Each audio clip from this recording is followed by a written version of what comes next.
Have you ever heard the saying, do as I say, not as I do? I'm sure you've heard the saying. Parents, have you ever said it to your kids? Let's be honest. Do as I say, not as I do. I've heard it from my parents. My dad sat me down once. He said, listen, just because I smoke doesn't mean that you can go smoke. Do as I say, not as I do. And it happens. It happens. We're not always the best role models. Sometimes our behavior, as much as we hate to admit it, rubs off on our kids. I'll tell you that this little story, although he might be mad at me, if you know Jerry at all, you'll know that if you ask him how he's doing, what will he say? No. On Sunday morning, I'm tired. Every single time. Jerry, how you doing? I'm tired. I don't even ask him anymore on a Sunday morning because I know the answer. It's true. He's tired. He's been up early. And a couple of months ago, I came into worship, and I saw his son, Xander. I said, Xander, how are you? I'm tired.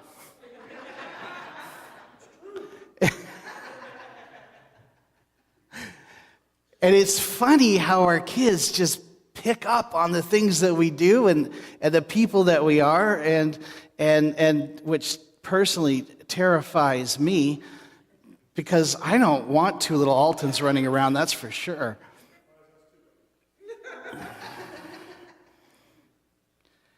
Now, last week we looked at Romans 1:17 to 2:16, where Paul, he basically lists all the ways that the Gentiles, that's anybody not Jewish in the first century, had suppressed the truth about God. He said that their thinking had gotten twisted and their hearts darkened because even though they knew God, they refused to obey him.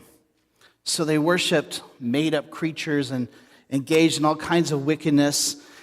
And that made it hard for other people to see God within them, the image of God implanted within them.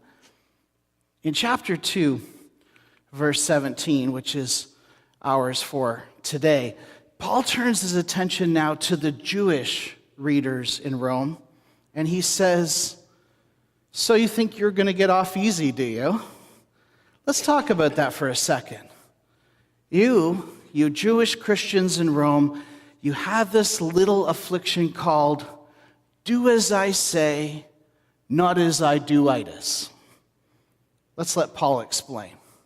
He says, now, if you call yourself a Jew, if you rely on the law and brag about your relationship to God, if you know his will and approve of what is superior because you are instructed by the law, if you are convinced that you are a guide for the blind, a light for those who are in the dark, an instructor of the foolish, a teacher of infants, because you have in the law the embodiment of knowledge and truth, you then who teach others, do you not teach yourself?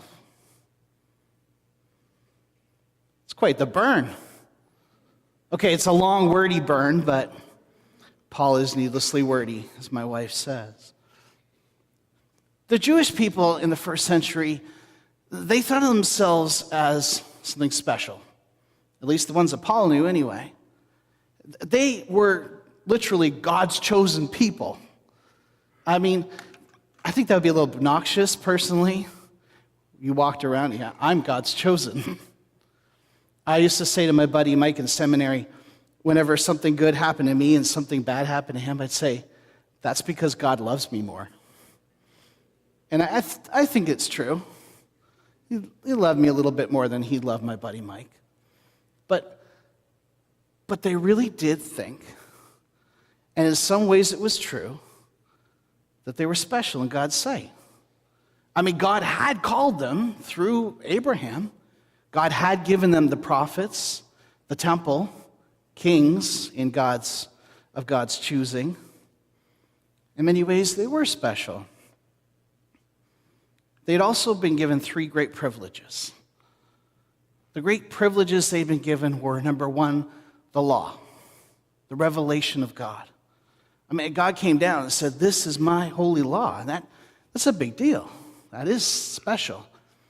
And the covenant, which is that relationship, that agreement between God and Abraham's family, and not just Abraham's family. Later on, to Moses and others, new covenants were established, and a promised covenant that was for a future time that they were waiting for, where people no longer needed to go looking for God because they would walk hand in hand with God.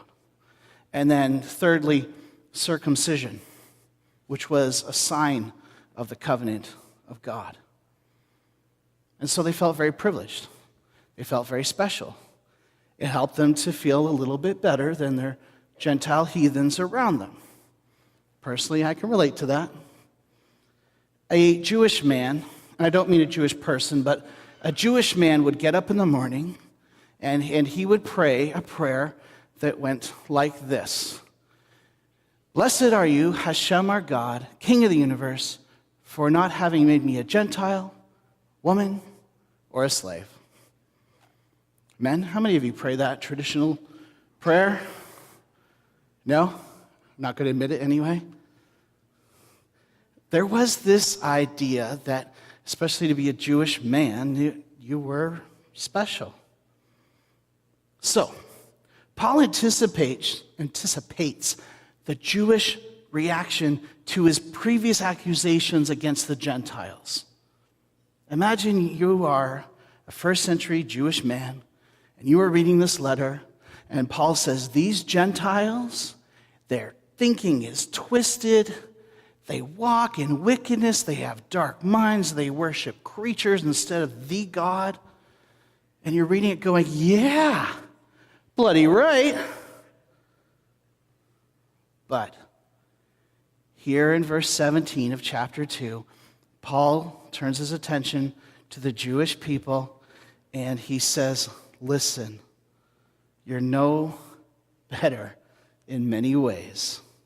In Paul's estimation, while his fellow Jewish brethren might possess the law and the covenant and circumcision, they don't always act like it.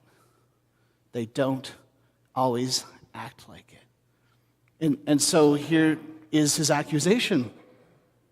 You who preach against stealing, do you steal? You who say that people should not commit adultery, do you commit adultery? You who abhor idols, do you rob temples?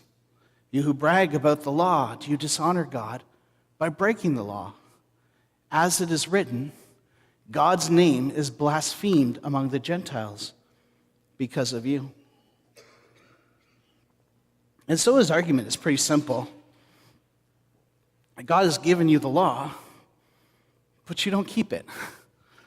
It's pretty hard to brag about being God's chosen people if you don't act like it. Do as I say, not as I do. My father-in-law, Mike, is one of the best father-in-laws in the world. Amazing guy. Will give you the shirt off his back. He used to be the detachment commander for the OPP in Midland. And so they call him, Nikki calls him Staff Sergeant Daddy. And she also calls him Dudley Do-Right because he never let her get away with anything. Always making sure that if she was speeding 5 over and the cop gave her a ticket, she'd have to go and pay it. Every little infraction. And so whenever he slips up, we like to rub it in. And so one day I was doing a funeral not long ago, and one of the funeral directors there was former cop. And he said, did you hear about Mikey? What? He got pulled over. Really? That's excellent. So I kind of sat on it for a couple of weeks, and I waited for just the right moment till we were all gathered at the family dinner, and he had been on my case. And I said, so, how was your breakfast 2 weeks ago? Good, that's good. Yeah? Any interesting things happen on the way there? So I guess what happened was he was going a little fast. He got pulled over, but he has this trick. In his wallet, he has a bifold wallet with his license on one side. And what do you think he puts on the other? His badge. Here you go, officer. Oh, you're that Mike Morris. Okay, you know what? You should probably slow down. How are the kids? Good to see you. Even the best of us who uphold the law, or are supposed to, can break the law. In his case, he got away with it, and I don't blame him.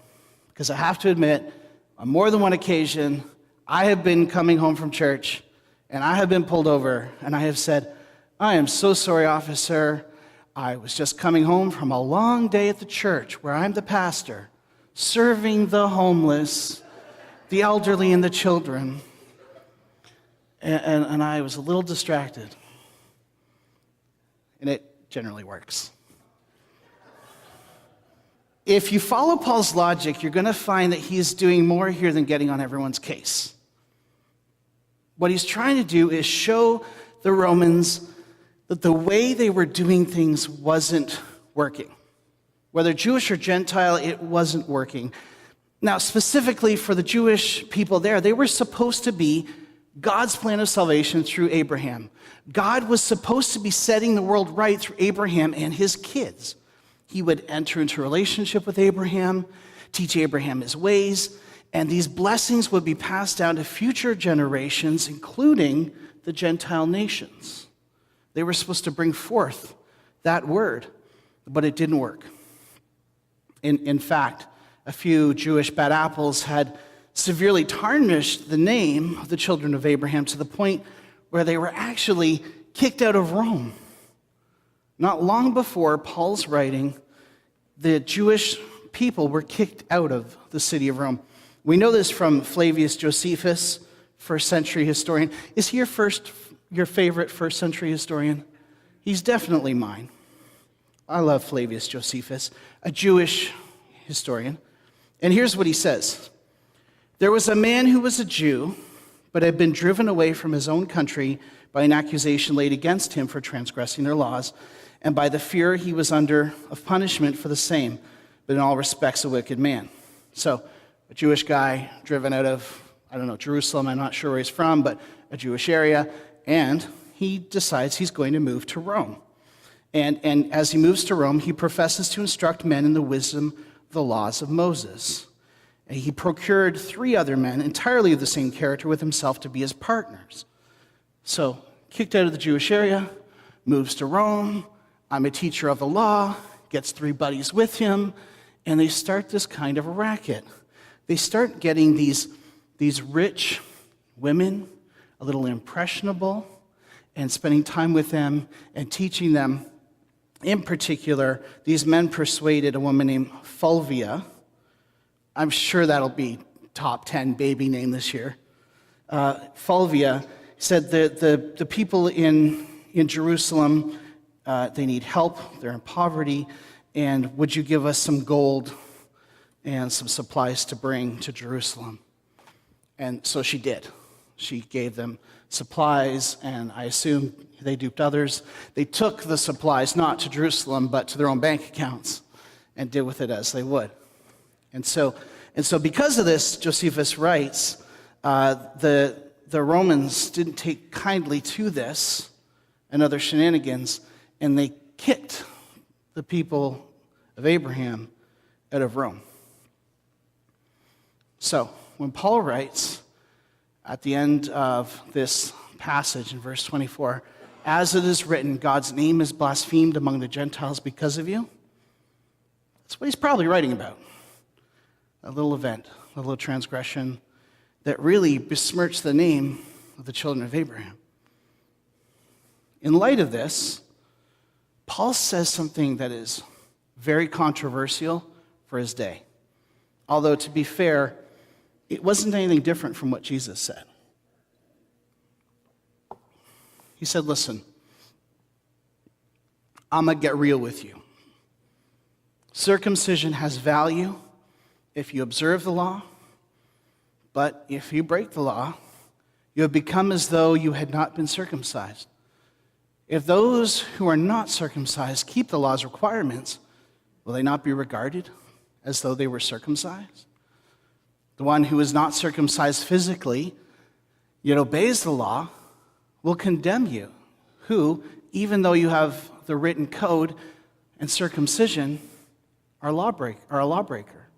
A person is not a Jew if he is one outwardly, nor is circumcision merely outward and physical.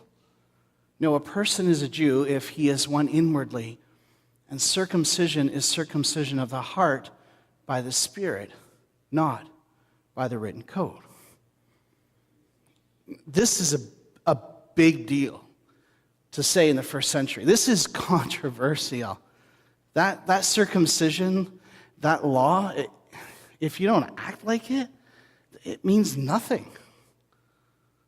And these Gentiles, if by their very nature they obey the law and they do the things required of it, isn't that even better than just being physically circumcised? He says, you guys, you look like a Jew, but you don't act like it. Now, I love sugar cereal. Anyone here love sugar cereal? The rest of you are lying. And I love Fruit Loops in particular. Now, it's not my favorite, but she won't let me get my favorite, which is the Reese Peanut Butter Cup cereal. It's amazing. But I'm also a pastor, so I'm kind of poor. And so what I go and get is Fruity Hoops. Do you ever go to the cereal aisle? If you go to the cereal aisle and you take a look, you're going to find that there's all kinds of knockoffs. If you want Cocoa Pebbles, you can get some Cocoa Nuggets with a weird deranged monkey on the box. Or you can get some Cocoa Crunchies if you have a hankering for Cocoa Puffs. Or you can get some Crisp Crunch. That is a terrible captain, isn't it? Like, who drew that? Someone in grade 6. That is awful. You can get some Hoot and Honey if you like honeycomb. You can get some Frosted Flakes. Now they're just being lazy on that one, aren't they? That's just blatant copyright infringement there. And even they have a lion instead of a tiger, I guess that's how they get by. You can get some Crunchios, Fruity Rings, or Choco Puffs. And my favorite? Prank cereal. If you're a big fan of tricks, go get yourself a nice box of discounted Pranks. Very, very literal in that naming of that one. But a lot of the boxes look very much the same. If you're not paying attention, you can go and get a box of Pranks, which is right beside the box of tricks, if you're not watching, if you're not careful. But really, it's what is on the inside that is going to tell you if it's the real thing or not. Because I can tell you that Prank cereal is probably not as good as tricks. They're never quite as good, because even though they might look like the same thing on the outside, they're just not. And so what Paul is saying is that very thing. The packaging doesn't matter. The packaging doesn't matter. And that goes for us today too, right? How often are Christians accused of this very same thing? How many times have you talked to your atheist friends who have said, I can't get behind a God who has people like that? It drives me nuts, but it's true. What Paul and Jesus before him are doing is redefining everything that the first century Jewish person knew. The first century Jewish person said, I'm right with God because I'm circumcised. I'm a child of Abraham. I'm an heir of the covenant. And the Pharisee, which was a conservative wing of Judaism, said, I'm right with God because I obey the commandments. And to these folks, Paul and Jesus before him says, you haven't kept the commandments. And secondly, it was never about your lineage. It was always about your heart. Was there anything special about Abraham? Not really. Except that he had a relationship with God. Circumcision is just a little bit of skin. The packaging doesn't matter. So, what's the advantage of being Jewish at all? I don't know if you're asking that question, but if I'm a Jewish person reading Paul's letter in the first century for the first time, that's the question I want to know. And Paul anticipates that. He's a smart guy. What advantage then is there in being a Jew, or what value is there in circumcision? Much in every way, Paul says. First of all, they have been entrusted with the very words of God. What if some did not have faith? Will their lack of faith nullify God's faithfulness? Not at all. Let God be true and every man a liar. What Paul is saying is, okay, so was that whole Jewish thing a mistake? Was that whole Abraham experiment a failed experiment? Not at all. You have been given the word of God, and that's a big deal. You've been given the covenant and the sign of the covenant, and that is also the big deal. Now, just because you haven't always been faithful, that doesn't nullify the whole thing. It doesn't ruin it. It does something really important. It shows the character of God, because even though you have not kept the covenant, God will. God will. So here's the deal. And it's a big part of Paul's total argument, so we need to hear it. And it sets us up for next week when we get to the good news. Paul is suggesting that even though the children of Abraham have not been faithful to God's covenant, God always will. God always will. The book of Romans, in simplest terms, is a letter about the revealed righteousness of God. And Paul is writing to the Romans saying that no matter who you are, Jew or Greek, you have not upheld your end of the bargain. But God always will. Every single time. And that is what makes God righteous. His covenant faithfulness among every other things. This is an extremely intentional juxtaposition between unfaithful humanity and faithful God. And this is what Paul is describing in the opening chapters of Romans. And he admits just as much when he says, our unrighteousness brings out God's righteousness more clearly. It's almost like because of our unfaithfulness, God is shown to be more faithful. Because of our sinfulness, his glory is revealed in even greater measure. In fact, soon Paul will argue that God is so determined that we live in a right relationship with him that he went so far as to uphold our half of the bargain as well. We're going to talk about that a lot more next week. But he did. He held up our half of the bargain too. He did that in Jesus Christ. For in Jesus the Christ, we finally have a completely 100% faithful child of Abraham. An Adam who never ate the forbidden fruit. A teacher who heeded his own teaching. A man who never had to say, do as I say, not as I do. So, while these chapters, they seem like bad news, we need to hear the good news behind it. That God is faithful in spite of our unrighteousness. And in this present life, and at the time of the final judgment, that good news is for you and me. So, let us thank God for his faithfulness as we pray.